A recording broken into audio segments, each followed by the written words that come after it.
सभी माँ-बाप अपने बच्चों को बोलना सिखाते हैं, चलना सिखाते हैं। मेरे पापा ने मुझे उड़ना सिखाया। वो मेरे पूरे परिवार में सबसे ज़्यादा खुश थे जब मेरा जन्म हुआ और सबको उन्होंने चिल्ला-चिल्ला के बताया कि मेरी बेटी हुई है। मेरे जो डिम्पल्स हैं गालों पर, वो भी मेरे पापा की माँगी हुई देन है। जब मेरी माँ मुझे कैरी कर रही थी तो मेरे पापा हमेशा बोलते थे कि जो भी हो बच्चा उसके डिम्पल्स पड़ने चाहिए।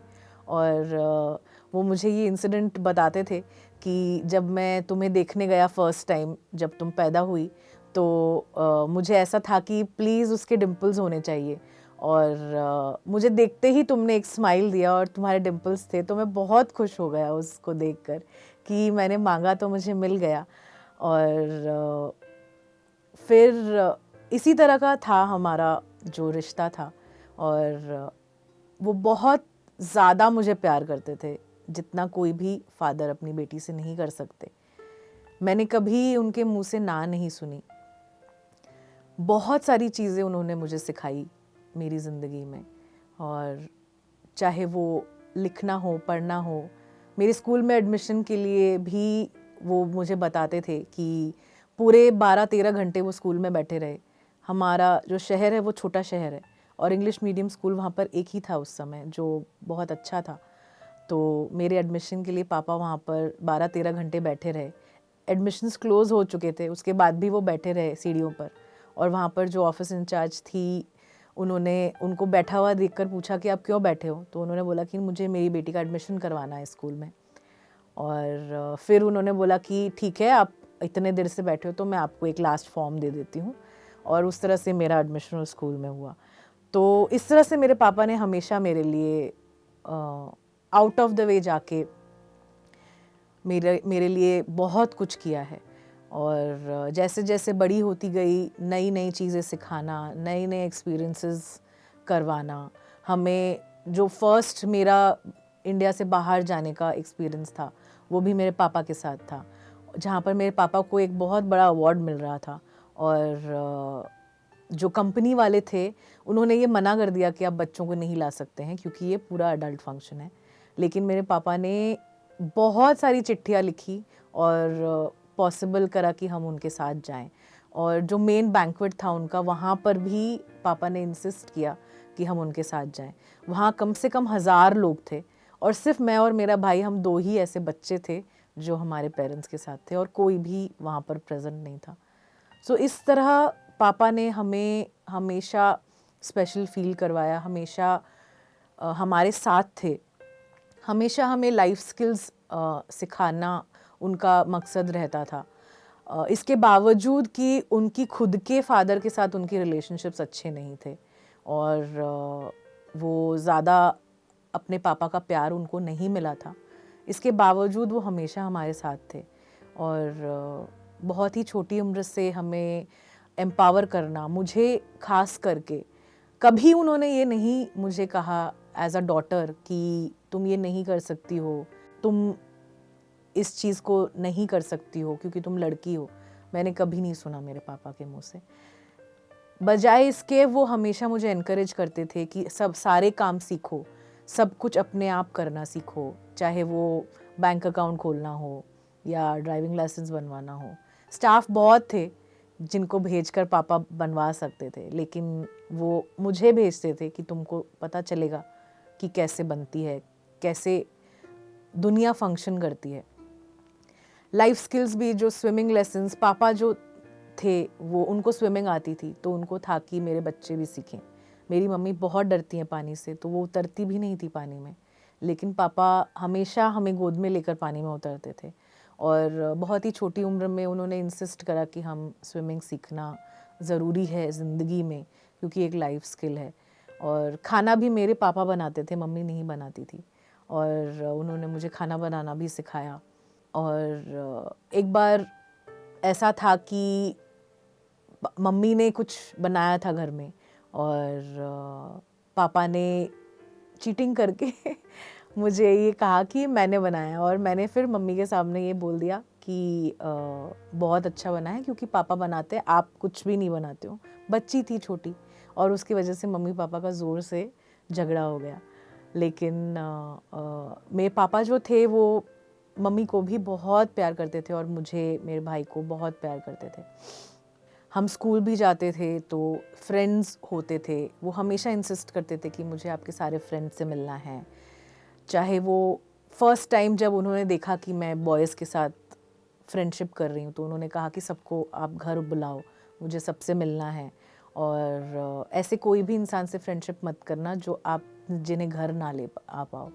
तो वहाँ पर जो है, वहाँ पर एक बहुत बेसिक एक चीज़ मेरे अंदर आ गई कि मुझे अपने फ्रेंड्स किस तरह से चूज़ करने हैं। तो इस तरह से मेरे पापा ने हर एक स्टेज ऑफ लाइफ में बहुत सारी गाइडेंस मुझे दी है। हम बहुत छोटे जगह को बिलोंग करते हैं तो मैं लड़कों के साथ घूमती थी बहुत ज़्यादा, क्योंकि मुझे उनका कंपनी पसंद आता था। तो एक बार किसी बाहर वाले ने फ़ोन करा मेरे पापा को कि आपकी लड़की तो हाथ से निकल गई और वो लड़कों के साथ घूमती है।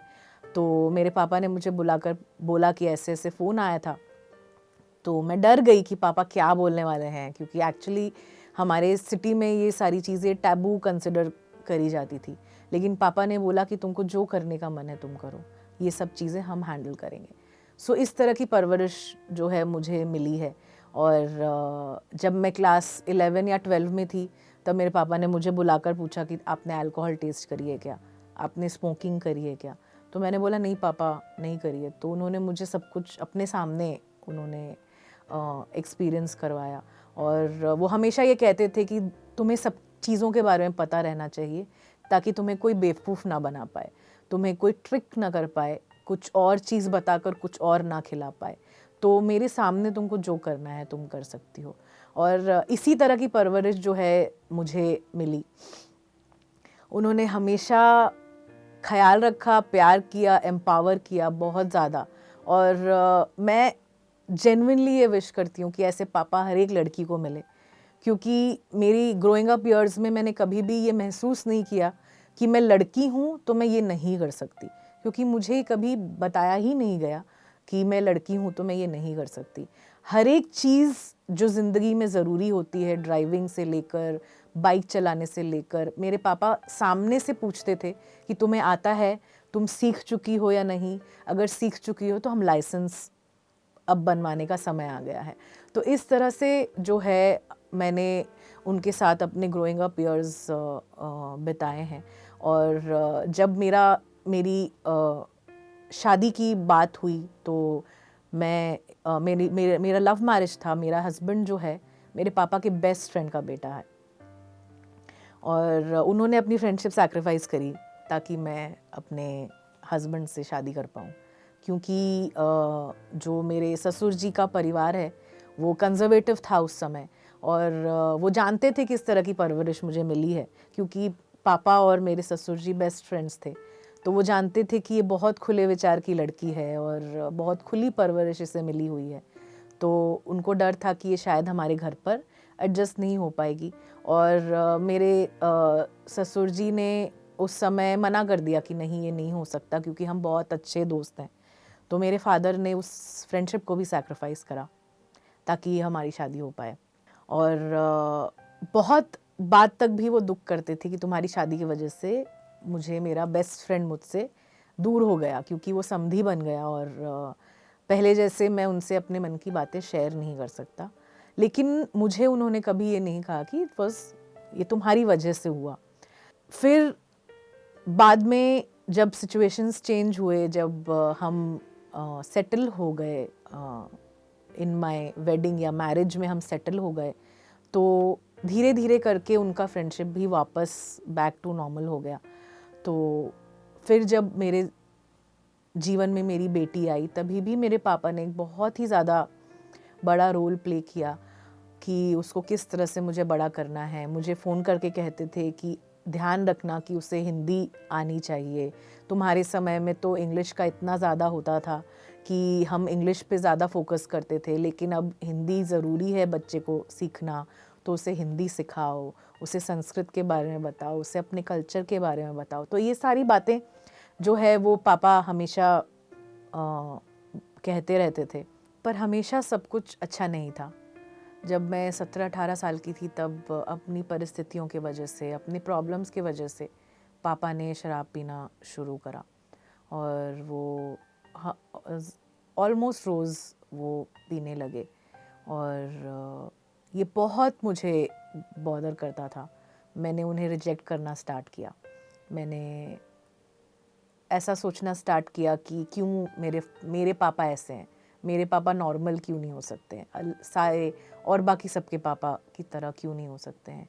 और उसकी वजह से हमारे रिलेशनशिप में तनाव भी आया, क्योंकि मैं उनसे बहुत झगड़ा करती थी कि आप क्यों ऐसा कर रहे हो, क्यों आप शराब पी रहे हो, लेकिन वो नहीं छोड़ने के लिए राज़ी थे। और जब तक अंत के समय तक भी वो शराब पीते थे डेली बेसिस पे, लेकिन उसकी छाया मैं ये नहीं कहूँगी कि हम पर नहीं पड़ी बहुत ज़्यादा पड़ी। और अभी रिसेंट तक भी मुझे ऐसा लगता था कि क्यों ऐसा है, लेकिन कुछ ऐसे प्रैक्टिसेस के बाद, ध्यान करने के बाद मुझे रियलाइज़ हुआ कि मुझे उनको जैसे वो हैं वैसे एक्सेप्ट करना चाहिए, जिसकी वजह से अंत के समय में हमारा रिलेशनशिप फिर से एक बार वापस बहुत ही अच्छा हो गया था। अभी कुछ दिनों की बात है, मेरे भाई के बच्चे हुए, एक साथ ट्विन्स हुए उसको, और मेरे पापा इस बात से बहुत खुश थे। और वो जब 6 मंथ्स के हुए, बेबीज़ जो हुए, तो उन्होंने इंसिस्ट करा कि हम सब उनके मुंडन के लिए जाएं। हम कुल देवता के मंदिर में जाकर मुंडन करवाने का सिस्टम है हमारे वहाँ। तो पापा ने बहुत ही खुशी से जो है ट्रिप प्लान करा और वो इंसिस्ट करा उन्होंने कि सब हम पूरे परिवार के साथ हमें जाना चाहिए। तो पापा, मम्मी, मेरे भाई भाभी, उनके बच्चे और मैं और मेरी बेटी, हम सब निकल पड़े ट्रिप के लिए। और पहले हम जयपुर गए, और पहले भी हमने ट्रिप्स बहुत सारी करी है मेरे फादर के साथ, लेकिन वो ज़्यादा धूप में घूमना पसंद नहीं करते थे। और लेकिन इस ट्रिप पर वो हम जहाँ भी जाते थे वो हमारे साथ आते थे, और मुझे ऐसा लगता भी था कि पापा क्यों आ रहे हैं हमारे साथ, कुछ बोल भी नहीं रहे हैं, क्रिप भी नहीं कर रहे हैं, जहाँ हम बोल रहे हैं वहाँ हमारे साथ आ रहे हैं। और मुझे बहुत एंजॉय कर रही थी मैं उनकी कंपनी को, क्योंकि बहुत दिनों बाद हम साथ निकले थे घूमने को। और फिर हम पहले जयपुर गए। जयपुर में हम 1-2 दिन का स्टे था हमारा। फिर हम निकल पड़े कुल देवता की मंदिर के लिए, और पूरे समय में मेरे फादर एक्टिवली पार्टिसिपेट करते थे, जो पहले कभी भी नहीं हुआ। इसके पहले वो धूप के समय में रूम में रहते थे और कहते थे हमसे कि तुम लोगों को जहाँ जाना है जाओ, मैं रूम में ठीक हूँ, शाम के समय में मैं चलूँगा तुम्हारे साथ। पर इस बार वैसा नहीं था। वो हर जगह जा रहे थे हमारे साथ, हर जगह पार्टिसिपेट कर रहे थे। हमने जो हमारा मेन मंदिर है वहाँ पर हमने बच्चों का मुंडन करवाया। बहुत खुश थे, बहुत ज़्यादा सबको कह रहे थे कि मेरी रिस्पॉन्सिबिलिटी थी, मैंने पूरी कर दी। ये मेरी लास्ट रिस्पॉन्सिबिलिटी थी जो मैंने पूरी कर दी। तो उस समय तो हमने उनकी बातों को लाइटली लिया। फिर हम जब लास्ट लेग पे थे हमारे ट्रिप पे, जो लास्ट मंदिर था जहाँ पर हमें मुंडन करवाना था, वहाँ पर हम पहुँचे वहाँ पर, और वहाँ नाइट स्टे था हमारा। तो हम रात में सब कुछ रेडी करके, सारी जो पूजा होती है, विधि होती है, वो सब रात की पूजाएं करके हम सोने चले गए। और रात में मेरी तबीयत ख़राब हो गई, आधी रात में, और बहुत ज़्यादा तबीयत ख़राब होने के कारण मुझे मेरी मम्मी को मेरे पास बुलाना पड़ा। और क्योंकि बेटी मेरे साथ थी, और मुझे ऐसा था कि वो डर नहीं जाए कहीं मुझे बीमार देख के। तो मम्मी मेरे पास आई और मेरा ध्यान रख रही थी। लेकिन अराउंड 4 साढ़े 4 के समय में मुझे ऐसी डिस्टर्बेंस सी महसूस हुई कि मैंने मम्मी को कहा कि आप अपने रूम में चले जाओ मम्मा, मुझे नींद आ रही है, तो आप चले जाओ वापस। और मम्मी चली गई। फिर मैं पूरी रात सोई नहीं थी, बीमार थी। तो नेक्स्ट दिन पूजा था, मुंडन थी, लेकिन मम्मी ने मुझे आके उठाया नहीं, और मैंने भी अज्यूम किया कि मम्मी मुझे नहीं उठाएगी क्योंकि मेरी तबीयत ख़राब है। और मुझे आवाज़ सुनाई दे रही थी कि मम्मी सबको कह रही है कि रेडी हो जाओ और टाइम हो रहा है, हमें निकलना है फिर। और इतने ही देर में मुझे मम्मी के चिल्लाने की आवाज़ आई और वो मेरे भाई को नाम से बुला रही थी कि राघव आकर देखो, पापा को कुछ हो गया है।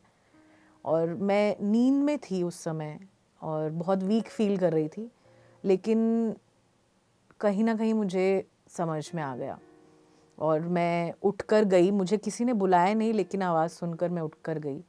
मेरे मम्मी के रूम में मैं गई। मेरे भाई भाभी मम्मी वो पापा को उठाने की कोशिश कर रहे थे, लेकिन मैंने उनको देखते ही मैं समझ गई कि वो जा चुके हैं, वो ही इज़ नॉट अलाइव, वो पास अवे हो चुके हैं। और मैंने जाती मेरी मम्मी को कहा, मेरे भाई भाभी को कहा कि ये जा चुके हैं, लेकिन उन्होंने कहा कि नहीं, ऐसा नहीं हो सकता है। और ऐसे कैसे, रात में तो ठीक से सोए थे। सुबह मम्मी ने कहा कि 5 बजे उठकर उन्होंने मुझसे पानी मांगा, मुझसे कुछ खाने को मांगा, तो ऐसे कैसे हो सकता है, जस्ट 1-2 घंटे के पहले की बात है। तो फिर वो ट्राई कर रहे थे पापा को रिवाइव करने का, या मुझे कहा उन्होंने कि हॉस्पिटल ले चलते हैं और हार्ट बीट चल रही है, ये सारी बातें वहाँ पर हो रही थी, पर मुझे था कि नहीं, वो जा चुके हैं।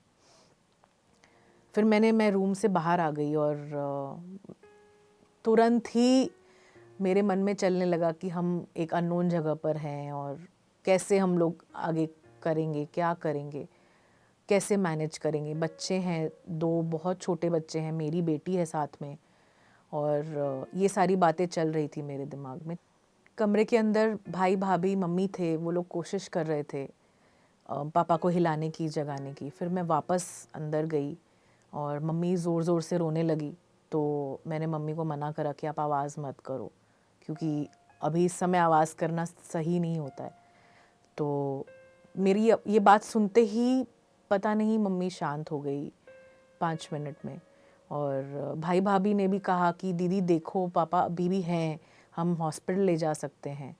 तो फिर मैंने बोला कि ठीक है, मुझे देखने दो एक बार, मुझे पास जाने दो, क्योंकि उस समय तक वो पापा के पास बैठे थे। तो फिर वो लोग हटे तो मैं पापा के पास गई और मैंने उनके सीने पे अपना कान रखा, ये महसूस करने के लिए कि है या नहीं, लेकिन कुछ भी नहीं था। तो मैंने कहा कि नहीं, ये जा चुके हैं। क्या हुआ हम दोनों को, ये हम किसी को भी समझ नहीं आया, लेकिन बिना एक तिनका भी हिलाए ऐसे लोग आकर हमारे आसपास खड़े हो गए, जिन्होंने एकदम ही आसानी से सारे काम करवा दिए। अननोन जगह पर उनकी मृत्यु होने की वजह से पुलिस पे भी खबर की गई, पोस्टमार्टम भी हुआ, और हमें ऐसा था कि पूरा दिन इसमें लग जाएगा, क्योंकि पोस्टमार्टम कहीं पर भी होता है तो 5-6 घंटे लगना बहुत ही मामूली बात है। लेकिन कुछ मिनटों में ये सारे काम ख़त्म हुए। 9:30 बजे उनके शरीर को जो है हॉस्पिटल ले जाया गया और 11:30 बजे तक सारी फॉर्मेलिटीज़ पूरी हो चुकी थी। जब मैंने अपने घर पर खबर करी कि सारी फॉर्मेलिटीज़ पूरी हो चुकी है, तो सब सरप्राइज़ हो गए कि इतना जल्दी कैसे हो सकता है, इतनी जल्दी कैसे हो सकता है। और फिर हम क्रियाकर्म के लिए हम जब गए, पूरे प्रिपरेशन में सिर्फ उनकी क्लोज़ फैमिली, जो मेरे भाई भाभी, मैं और 3 उनके ग्रैंड चिल्ड्रन, उनकी वाइफ, हम इतने ही लोग थे। और बहुत ही ब्यूटीफुली जो है उनका क्रियाकर्म हुआ। और मेरी मम्मी भी मेडिटेशन करती हैं, तो जब उनको चिता पर लेटाया गया और मेरे भाई ने उनको अग्नि दी, तो उसी समय मम्मी ने मेडिटेशन म्यूज़िक लगाया और हम सब बैठकर हमने ध्यान किया। और दुख बहुत था मन में, लेकिन उस क्षण में जो एक्सपीरियंस किया मैंने, वो शब्दों में बयां नहीं किया जा सकता। इस असीम शांति की अनुभूति हुई मुझे उस समय कि मैंने एक्सपेक्ट नहीं किया था कि जब मैं फर्स्ट टाइम किसी को क्रिमेट होते हुए या शमशान घाट में मैं रहूँगी, तो मुझे इस तरह की एक्सपीरियंस होगा। और बहुत ओवरवेलमिंग था, बहुत ज़्यादा डिवाइन था वो एक्सपीरियंस मेरे लिए। फिर हमारे वो जो ट्रिप था उसको कट शॉर्ट करके हम घर वापस आ गए उनकी अस्थियों को लेकर। और जब घर आए तब जाकर मेरा ग्रीविंग प्रोसेस स्टार्ट हुआ, जहाँ पर मैंने अपने आप को उनकी बेटी की तरह रोने की इजाज़त दी। जो उन्होंने हमें सिखाया है, जिस तरह से वो चले गए, और वो सारी चीज़ें फिर मैंने अलाउ करा कि ये कंप्लीटली अच्छे से ये जो है ये प्रोसेस मैं कर पाऊँ, मैं ग्रीव कर पाऊँ। मेरे फादर जिनकी वजह से मेरा आधा हिस्सा, मेरे आधे हिस्से को जिसने बनाया है, वो अब इस दुनिया में नहीं है। तो उनको ग्रीव करने के लिए मैंने अपने आप को उसके बाद जो है वो समय दिया। और एज अ फैमिली हमने कलेक्टिवली ध्यान करके और एक दूसरे से बातें करके इस पूरे जो सिचुएशन को हमने फेस किया। मुझे कभी उनकी कमी महसूस नहीं होती। और सरप्राइजिंगली जब मैं पीछे मुड़ के देखती हूँ तो सिर्फ अच्छी बातें याद आती हैं, सिर्फ अच्छे पल याद आते हैं। और उन्होंने ये स्पेसिफिक इंस्ट्रक्शंस दी थी कि उनकी अस्थियों को हम जिस शहर में रहते हैं उसके वो एक नदी के तट पर है, महानदी के तट पर है। और हमारे फैमिली में ये सिस्टम है कि अस्थियों को प्रयाग में या गंगा जी में बहाया जाता है। लेकिन उन्होंने 5 दिन, अपनी मृत्यु के 5 दिन पहले मेरी मम्मी को इंस्ट्रक्शंस दिए थे कि मेरा जन्म यहीं पे हुआ है और मैं अपनी पूरी ज़िंदगी यहाँ पर रहा हूँ, तो जब मेरी मृत्यु होगी तो मुझे महानदी में डालना, मुझे गंगा जी में मत भेजना, क्योंकि वो अनजान जगह है मेरे लिए। तो हमने उनका जो था, उनकी इच्छा जो थी वो पूरी की हमने, और उनकी अस्थियों को हमने महानदी में डाला। तो हम जब भी घर से बाहर निकलते हैं तो वो नदी हमें दिखती है। लोग उनके बारे में क्या सोचेंगे, वो अपने ही टर्म्स पर ज़िंदगी जीते थे। और मुझे कोई भी रिग्रेट्स नज़र नहीं आते। मुझे एक फुलफिल्ड लाइफ नज़र आती है। जो उनको खुशी देती थी वो वही करते थे। तो कोई भी पछतावा मुझे नहीं है कि मेरे पापा क्यों चले गए या वो ज़्यादा रहते तो अच्छा होता। उनका समय आ गया था इसलिए वो चले गए। वो बीमार रहते थे तो उनका समय आ गया था, वो चले गए। जो हमारा साथ था वो उतना ही था, और साथ आज भी है। जो भी उन्होंने सिखाया है वो आज भी मेरे साथ चलता है। उनकी एडवाइस, जिस तरह से वो सोचते थे, जिस तरह से वो ज़िंदगी जीते थे, जिस तरह से उन्होंने मृत्यु को गले लगाया, ये सब कुछ मेरे लिए प्रेरणा है। तो मेरे जीवन में वो हमेशा रहेंगे। जब तक मैं हूँ तब तक वो रहेंगे, क्योंकि आधी मैं मेरे पापा की हूँ और आधी मम्मी की। तो जब तक मैं हूँ तब तक मेरे पापा मेरे साथ रहेंगे। और एज अ फैमिली भी मेरी मम्मी बहुत ज़्यादा इसको अच्छे से हैंडल कर रही हैं। वो ना तो ज़्यादा रोना या ज़िंदगी को आगे बढ़ाने में भी उनको कोई भी दिक्कत नहीं हो रही है। हमारे घर में बहुत हाल में ही मेरे पापा की मृत्यु के बाद मेरी बुआ के बेटे की शादी हुई, तो हमने उसे भी स्टॉप नहीं किया। और सिर्फ 2 महीने के अंदर उसकी शादी थी, तो वो भी कंटिन्यू हुई। हम उसमें पूरी तरह से हमने पार्टिसिपेट किया और मिस ज़रूर किया पापा को, लेकिन रोए नहीं और रिग्रेट नहीं किया। और जो भी आंसू थे वो खुशी के थे रादर देन दुख के, क्योंकि वो सारा उस वेडिंग के प्रति भी उनकी जो रिस्पॉन्सिबिलिटीज़ थी वो जाने के पहले ही मेरी बुआ को देकर चले गए थे। वो जाने के पहले ही सब कुछ पूरा करके चले गए थे। वो सिर्फ एक मैटर था कि फंक्शन होना बाकी था।